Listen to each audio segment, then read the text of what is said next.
sembahyang jamaah itu lebih afdal daripada sembahyang terasing. Dengan pun lebih afdal bisa berisyrina darajatan dengan 20 derajat.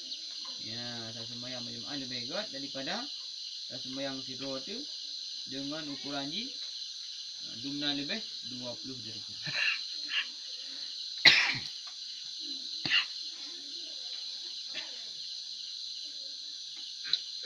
Wal afdaliyatu taqdim nadabiyata faqat. Bermula makna afdal itu kendaki dianya akan sunat, maka itu saja. Ini lebih afdal bukan hino. Berat segitu sunat. Wal hikmatu sabai wa isyrina, dan bermula hikmah 27 derajat. Ya, pakan hikmah di 27 derajat.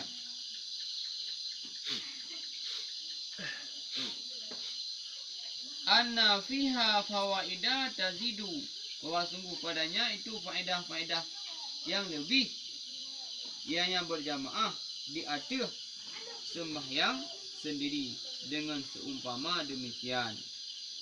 Nah, jadi hikmah daripada pegat 27 derajat yang menunjuki di sini letak faedah menyagatanya tatim sembahyang berjamaah ketimbang tak sembahyang serasing.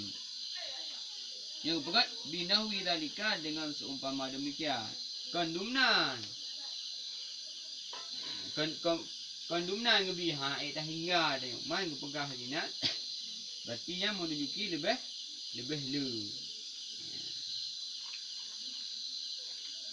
le pahala haji ketimbang wa kharaja bil adail qadha, dan keluar dengan kata-kata tunai oleh sembahyang qadha. Ya, hana disyariatkan untuk sembahyang berjamaah sembahyang qadha.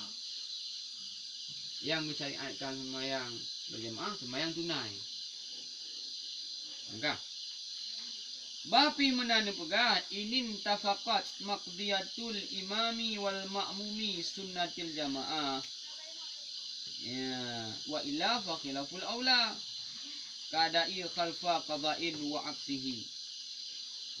Namun lagi anda pegah jika sepakat lah mengqadha bagi imam dan makmum, niscaya disunatkan akan berjamaah.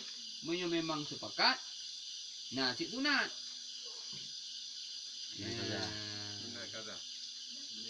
Sembahyang qadha secara berjamaah. Nak sunat. Sebab ada salam nak kubur ni aku.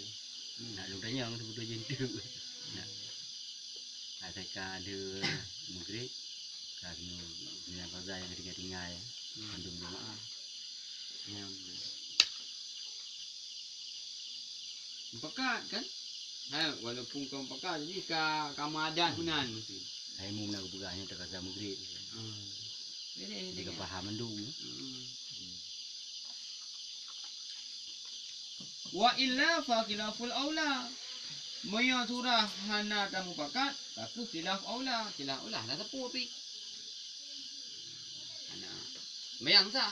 Hana pada berjemaah. Mayang sah. Mesti dekat qadha tapi dah terima.